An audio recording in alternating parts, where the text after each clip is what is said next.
Meus irmãos, nós vamos dar continuidade à exposição do Evangelho segundo narrou João. Nós estamos no capítulo 4, onde temos registrado ali o diálogo do Senhor Jesus com a mulher samaritana. E nós já vimos que o encontro daquela mulher com o Senhor Jesus redundou em uma discípula de Cristo.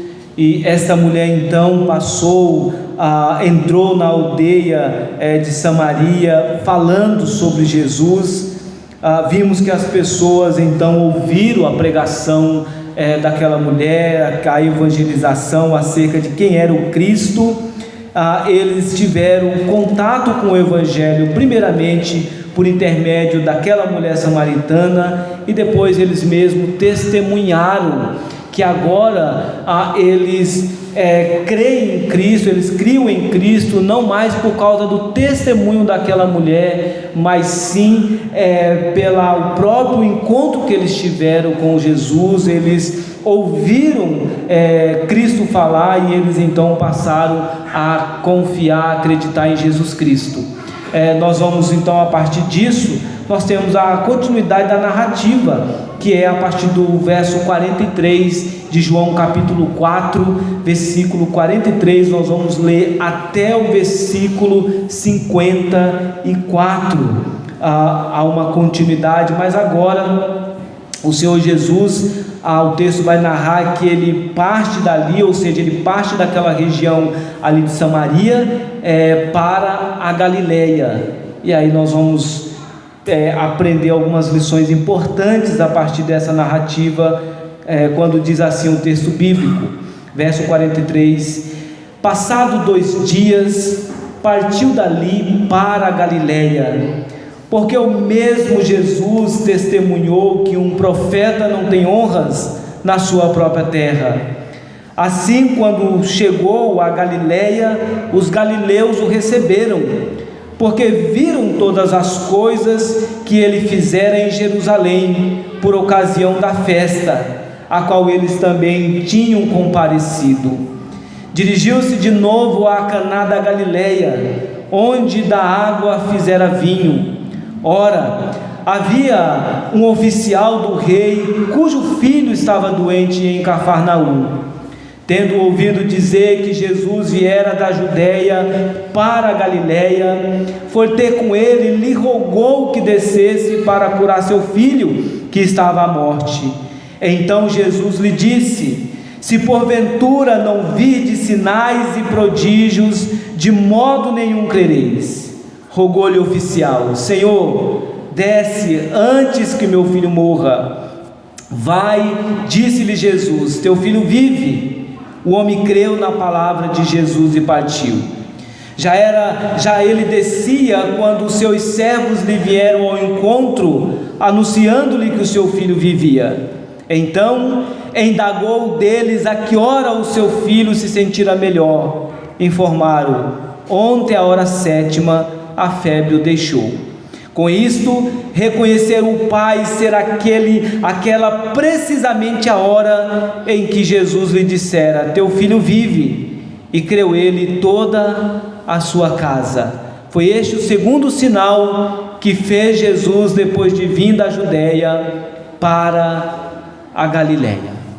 Senhor Deus, nós precisamos da iluminação do teu Espírito. Por isso suplicamos essa noite que esse texto, ó Deus, se torne algo tão desafiador ao nosso coração. E assim, ó Pai, sejamos tocados, edificados, desafiados por Ti, a vivermos uma fé alicerçada no Senhor. Fale conosco, edifica a Tua igreja. É o que nós Te pedimos, em nome de Jesus. Amém. Meus irmãos, esse texto é interessante que ele está muito ligado a algumas questões que nós costumeiramente vivenciamos na sociedade hoje. Muitos têm a tendência de materializar a sua fé, achar que a fé ela só é verdadeira quando ela se torna materializada em alguma coisa. Isso a teologia da prosperidade faz esse trabalho muito bem, quando mostra que fé verdadeira, ela se resume ao você ter essas coisas. Então, se você não tem um bem material, se você não conquistou algo palpável, então logo você não tem essa fé genuína, logo lhe falta fé. Se você não foi curado de alguma coisa, porque também te falta fé, e desconsidera os propósitos de Deus em relação a tudo isso. E nós vemos na Bíblia que ser abençoado por Deus não está ligado à questão material, mas ser abençoado por Deus está relacionado à questão da espiritualidade. O Senhor Jesus já havia dito, por intermédio do apóstolo Paulo, usando o apóstolo Paulo lá em Efésios capítulo 1, que nós somos abençoados, nós somos um povo que somos abençoados, experimentamos de toda sorte de bênção espiritual, e com isso então, a maior de todas as bênçãos nós já temos, que é a própria salvação em Cristo Jesus. Nós experimentamos dessa salvação no dia a dia, mas essa salvação experimentada no dia a dia causa em nós expectativa para um dia por vir, em que nós vamos desfrutar plenamente da nossa salvação ao lado de Cristo. Mas nós temos uma tendência, o cristianismo hoje está mais marcado por uma tendência muito palpável, uma tendência muito visual, e nesse sentido, portanto, Jesus Cristo é visto como apenas um gênio da lâmpada, alguém que concede bênçãos materiais e palpáveis a todos aqueles que se achegam a Ele mediante a fé. Então, nós vemos vários tipos de desvios durante a história, como votos financeiros, campanhas objetivando um bem material, tudo isso por conta desse entendimento que nós temos, alguém que está disposto a conceder a nós algo que tanto nós queremos, e na maioria das vezes é algo passageiro.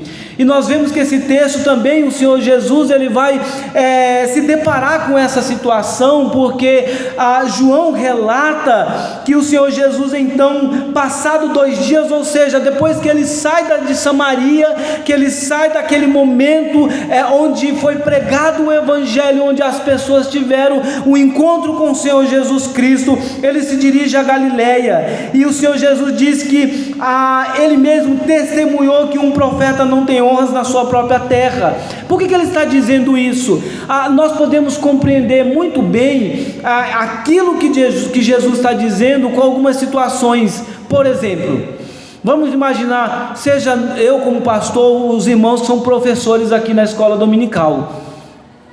Dominicalmente nós nos dedicamos a passar algum tipo de ensino, algum tipo de verdade para a igreja, mas acontece ou pode acontecer de às vezes vir um professor de fora, ouvir um palestrante e falar do mesmo assunto, e aí algumas pessoas podem dizer: nossa, nunca tinha ouvido falar desse assunto, que coisa espetacular.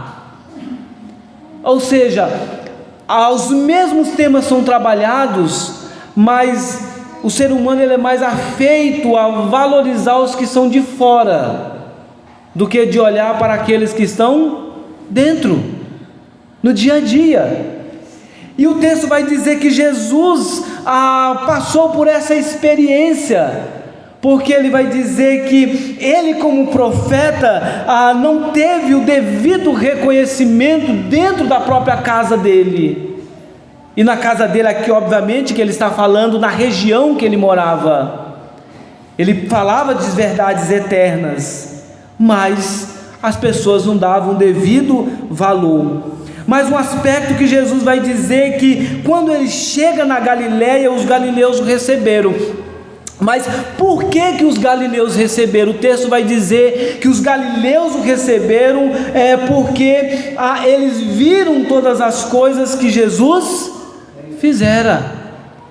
Ou seja, eles receberam Jesus Cristo não por aquilo que Jesus representava, mas porque eles viram sinais, eles viram grandes manifestações, e o Senhor Jesus vai corrigir justamente esse pensamento, quando ele diz: se não viste sinais e prodígio, de modo algum crereis. Nós vamos ver isso que ele fala para o oficial. Ele está dizendo, as pessoas elas têm uma necessidade de visualizar, uma necessidade de enxergar. Então cura só se torna algo extraordinário, não porque Deus usou um médico para ministrar um remédio, algo do tipo, ou fazer um tipo de tratamento e a pessoa foi curada. Não, isso não é cura. Cura é quando vê o céu aberto e espera-se que o divino desça à terra para que se manifeste diante das pessoas, e aí sim é cura, e aí sim a manifestação sobrenatural. Nesse texto evidencia-se esse ensino de que uma genuína fé, ela não pode ser fundamentada em algo que se vê, mas uma fé verdadeira, ela está fundamentada naquilo que não se vê, naquilo que não é palpável. E o Senhor Jesus, portanto, vai ensinar à luz da experiência que esse oficial vai ter diante do Senhor Jesus Cristo, porque obviamente é isso que o Senhor quer trazer para nós, essa verdade de que a fé, e esse é o nosso tema, consiste na plena confiança na palavra de Jesus. E quando eu digo que a fé consiste na plena confiança na palavra de Jesus, eu estou dizendo que a fé consiste em você acreditar nesse livro, de você acreditar nesta palavra, de você não apenas ler como algo que vai te passar algumas informações interessantes, mas como verdade de Deus para a sua vida. É isso que Jesus vai ensinar este homem na Galileia, depois que ele sai da Judéia. A Judéia hoje seria a região ali montanhosa da Cisjordânia, e o Senhor Jesus então traz essa lição para nós, mostrando-nos que a fé verdadeira consiste não em ver, mas crer primeiramente. Este homem, oficial do rei, era um comandante, ele tinha uma patente alta, a sua função de liderar, de comandar, de dar ordens, mas o filho dele estava correndo o risco de morrer. Provavelmente esse homem, dentro da sua condição financeira, ele utilizou todos os recursos que ele tinha para tratar o seu filho, mas não foi possível. O recurso que ele tinha em mãos não foi possível a cura do filho dele. O seu comando, a sua posição social, não foi possível, a sua posição social não possibilitou, pela sua influência, a cura desse filho do oficial. Obviamente ele deve ter procurado todas as juntas médicas, ele deve ter procurado todos os especialistas para que pudesse prover a cura para o seu filho que estava morrendo,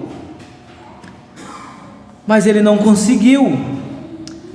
Foi quando ele ouviu falar de Jesus, e o texto vai dizer que, tendo ouvido dizer que Jesus viera da Judéia para a Galiléia, foi ter com ele. E quando ele diz que ele ouviu falar de Jesus, ele ouviu falar de alguém que fez sinais e prodígios, alguém que estava operando milagres, alguém que estava curando.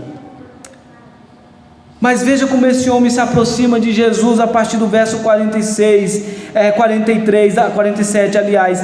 Tendo ouvido dizer que Jesus viera da Judéia para a Galiléia, foi ter com ele e lhe rogou que descesse para curar seu filho, que estava à morte. Mas veja a resposta de Jesus. Então Jesus lhe disse: se porventura não vide sinais e prodígios, de modo algum crereis. Esse homem, ele veio até Jesus porque ele tinha ouvido falar acerca de sinais e prodígios, e Jesus vai dizer: a fé que vocês têm é uma fé alicerçada em sinais, que nos traz a primeira verdade, que a verdadeira atitude de crer não deve repousar puramente em sinais, como prova de comprovar sua fé. O ato de crer não deve repousar puramente em sinais. E é isso que Jesus estava dizendo para ele.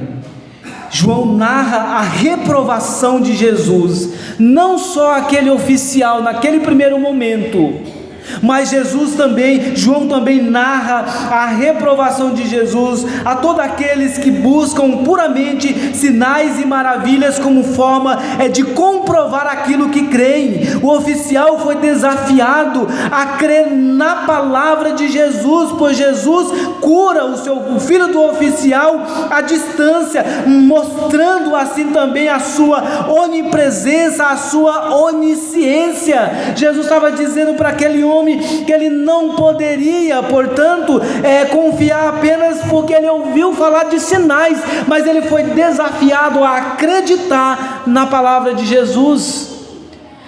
Reverendo Hernandes, pregando sobre esse texto, ele vai dizer que o oficial do rei fez um pedido e já havia decretado a Jesus Cristo como seu filho seria curado, ou seja, ele já tinha traçado a liturgia para a cura do seu filho. Nem assim às vezes que nós fazemos, irmãos. Às vezes nós pedimos algo para Deus e nós já traçamos a forma como Deus precisa nos responder. Às vezes nós queremos algo, nós colocamos diante do Senhor e queremos também dizer ao Senhor a forma como Ele vai agir, a forma como Ele vai trabalhar, porque se não for dessa forma, eu não aceito. E esse oficial, primeiramente, ele teve essa atitude. Como que ele queria? Senhor, quando Jesus disse: se não ouvirdes sinais e prodígios, de modo algum vocês vão crer. E ele disse a Jesus: desce. O Senhor precisa descer comigo, o Senhor precisa ir até a minha casa, o Senhor precisa, parafraseando o texto, o Senhor precisa chegar lá, o Senhor precisa impor as mãos sobre o meu filho, para que ele seja curado. E Jesus contraria aquele homem quando diz: vai, o teu filho vive. Eu não preciso ir, eu não preciso estar presencialmente. Você só precisa acreditar naquilo que eu estou dizendo a você.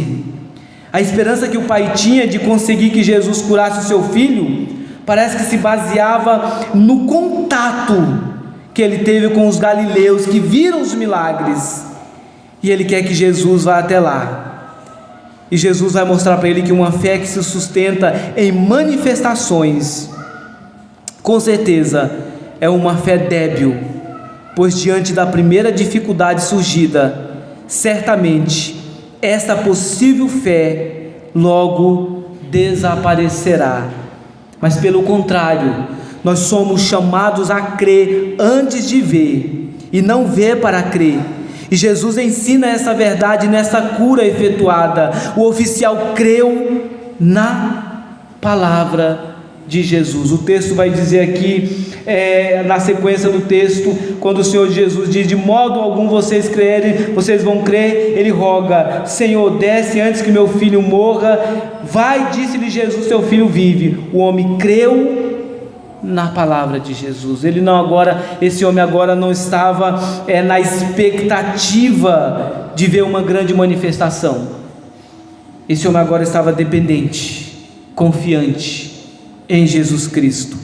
Fernando Augusto, em uma das suas frases, ele vai dizer que o grande desafio da espiritualidade é continuar crendo, sem sentir nada, e mesmo tudo dando errado na sua vida, e você continuar confiando no Senhor. É nisso que consiste a verdadeira espiritualidade. Não é pautado ou palpado apenas em algo que eu estou vendo, porque a atitude de crer deve repousar em uma total confiança na palavra de Jesus Cristo. Irmãos, isso nós podemos olhar na sociedade hoje, no cristianismo, que as pessoas esperam, não é isso.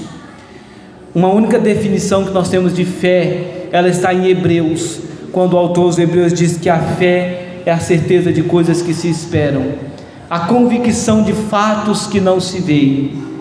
A fé é acreditar, mesmo não vendo, mas continuar acreditando que o Senhor, Ele vai cumprir a sua palavra. A fé é continuar perseverando, mesmo quando as circunstâncias ao seu redor mostram que as possibilidades elas são contrárias à sua expectativa.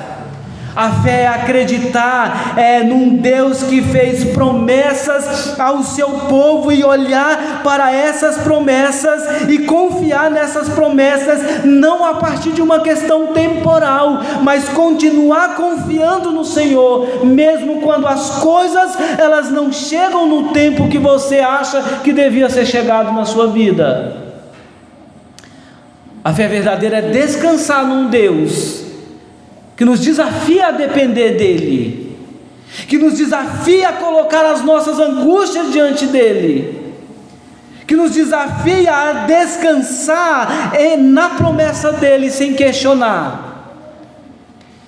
O salmista no Salmo 37 vai nos desafiar quanto a isso quando diz: descansa no Senhor e confia nele, e o mais Ele fará. O Salmo 40 vai dizer: esperei confiantemente pelo Senhor, e Ele ouviu a minha voz. Esperar confiantemente pelo Senhor é o exercício dessa fé, é esse grande desafio, porque esperar confiante pelo Senhor não é esperar reclamando, não é esperar murmurando, não é esperar se distanciando, não é esperar apenas se colocando numa situação de que Deus não está me vendo. A fé é você continuar esperando, mesmo que na sua perspectiva a resposta de Deus às suas orações parece demorada. Fé é isso. Fé é acreditar que o Senhor Ele vai fazer, Ele vai cumprir tudo aquilo que Ele prometeu. A atitude de crer deve repousar em uma total confiança na palavra de Cristo. Se observar o verso 49 a 50, é isso que acontece nessa narrativa. O texto vai dizer que quando Jesus diz: desce, que teu filho vive, vai que teu filho vive, o homem creu na palavra de Jesus e partiu. Eu fico imaginando aquele homem dizendo: eu não sei como o Senhor vai fazer isso, até porque a metodologia é de Deus, não é nossa. Se precisar agir de forma extraordinária nas nossas vidas, Deus vai fazer. Ele age de forma ordinária na maioria das vezes, mas se precisar o extraordinário, Ele faz o extraordinário. Se tem uma coisa que eu e você nós não podemos controlar, é a ação de Deus. Deus Ele não está preso às circunstâncias, Ele não está preso limitado ao espaço. E eu imagino esse homem dizendo: como é que Ele vai fazer isso? Mas se Ele diz que vai fazer, eu vou para casa. Eu vou para casa, eu vou confiar que o Senhor vai fazer isso. E ao retornar para sua casa, vem os seus servos dizendo: teu filho vive. E quando ele calcula o tempo com a fala de Jesus, ele vai dizer: foi o mesmo tempo. Ou seja, no momento que Jesus estava dizendo teu filho vive, o filho dele estava sendo curado. Louvado seja Deus por isso. Porque quando chega o tempo do Senhor agir nas nossas vidas e diante das nossas petições, Ele faz, e nós ficamos surpreendidos como Ele faz grandes coisas nas nossas vidas. Talvez você tenha orado por algumas coisas por tanto tempo, mas nós precisamos continuar confiando e descansando no Senhor. Talvez muitas vezes pode acontecer de você até ter esquecido das suas petições de outrora, mas eu e você podemos esquecer, o Senhor não esquece jamais. Talvez o nosso coração se coloque de forma tão incrédula em relação a tantas coisas, mas o Senhor continua no seu trono, governando e agindo de forma soberana. Fé não exige nada. Fé não exige algo de Deus. A fé verdadeira apenas experimenta Deus agir. A fé verdadeira apenas descansa em Deus, sem exigir do Senhor nada, sinais e prodígios, nada disso, não. A fé é apenas uma atitude, é de confiar na palavra de Jesus. Ele creu na palavra de Jesus, ele não precisou de sinal extraordinário, de prodígios, mas foi a palavra de Cristo que foi suficiente para ele. Até porque uma terceira lição nesse texto é que quando há necessidade de sinais, esses sinais que são manifestados devem apontar para a pessoa de Jesus Cristo. E é isso que os evangelhos fazem. Quando nós vemos os evangelhos, os evangelistas narrando os sinais, as curas de Jesus Cristo, o propósito único ali era apontar para a divindade de Jesus Cristo, era apontar para a pessoa de Cristo como aquele que é divino e poderoso, sendo o próprio Deus. Não tinham como objetivo confortar o coração passageiro de alguém, mas dizer: Cristo, ele é divino, ele é todo poderoso e ele pode fazer muito mais nas nossas vidas. O oficial e toda a sua casa, que é isso que acontece, o oficial e toda a sua casa, eles creram em Jesus Cristo. No caso dele, eles creram por causa dos sinais. Deus, quando quer operar sinais e prodígios, ele faz. Quem leu a história de Ronaldo Lidório, quem leu acerca da experiência dele entre os concombas, deve se lembrar que certa feita Ronaldo disse que estava na aldeia e ele pregava sobre o Senhor Jesus, aquele que cura, que transforma. E uma feiticeira então chegou até ele com o seu filho que estava desfalecido e disse para Ronaldo que o Senhor prega uma entidade, uma divindade que cura. Eu quero ver se ele faz isso na vida do meu filho. E Ronaldo Lidório ora naquele momento, ele registra isso em um dos seus livros, que ele ora naquele momento dizendo: Senhor, nós não precisamos, nós que cremos não precisamos de sinais e prodígios, mas essa mulher ela precisa para crer. Por isso eu te peço, Senhor, ressuscita essa criança, faça ela viver novamente. E ele diz então, depois que tirou o cobertor daquela criança, ela estava viva. E essa mulher então olha para Ronaldo Lidório dizendo: a partir de hoje, não só eu, mas a minha aldeia vai servir esse Deus Todo-Poderoso que você pregou, porque Ele cura de verdade. Se for necessário para transformar vidas, o Senhor pode curar. Sim, Ele cura, Ele tem poder. Quem disse que nós, reformados e presbiterianos, não cremos em cura? Nós cremos num Deus que cura, num Deus que age extraordinariamente em circunstâncias necessárias. Mas no ordinário, é assim que Deus quer que nós vivamos, no ordinário, que é acreditar na palavra do Senhor. Em Cristo temos a certeza de que a fé, ela consiste em crer, em esperar na palavra, confiar, sabendo que ela é verdadeira. Cristo é suficiente para aplacar os nossos temores. Cristo é suficiente para suprir as nossas necessidades, sejam elas físicas, espirituais, emocionais. Cristo, Ele é suficiente. Se temos Cristo, então nós temos tudo nas nossas vidas. O oficial da corte tivera fé na palavra de Jesus, ele correra com essa fé para a sua casa. Agora não somente ele que teve essa experiência, mas a Bíblia diz, portanto, que toda a sua casa veio crer, toda a sua casa agora depende do Senhor Jesus Cristo, toda a sua casa coloca a fé em Jesus. Eles passam a servir ao Senhor. Meu amado irmão, a grande questão que nós precisamos perguntar a nós é: que tipo de fé você tem tido? Que tipo de confiança você tem tido?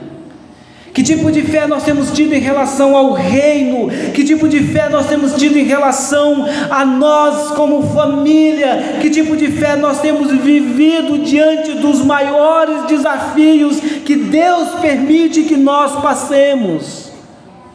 Alguém já disse que as grandes guerras nós travamos não de pé, não questionando, mas as grandes guerras nós travamos de joelho, clamando, buscando, manifestando a nossa total dependência do Senhor.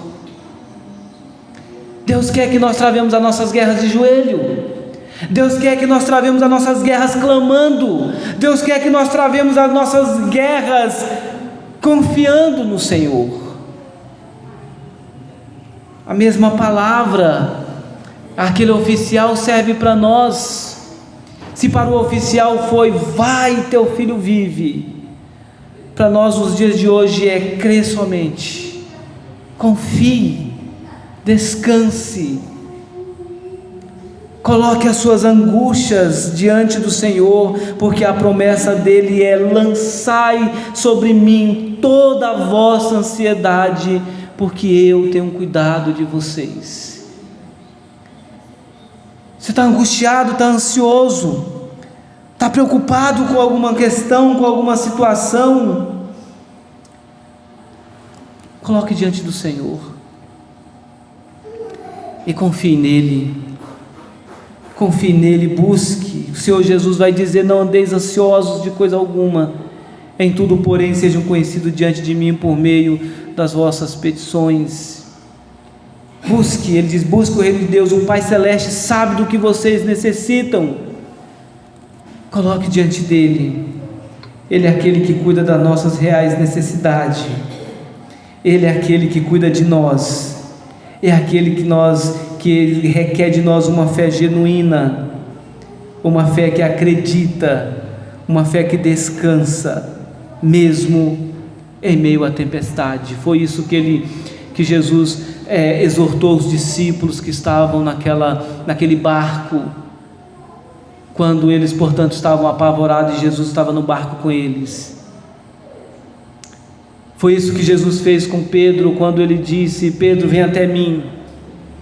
E Pedro, ao invés de olhar para Cristo e continuar seguindo, Pedro olhou para a tempestade e ele começou a afundar, porque ele não estava olhando mais para Jesus, ele estava olhando para as circunstâncias.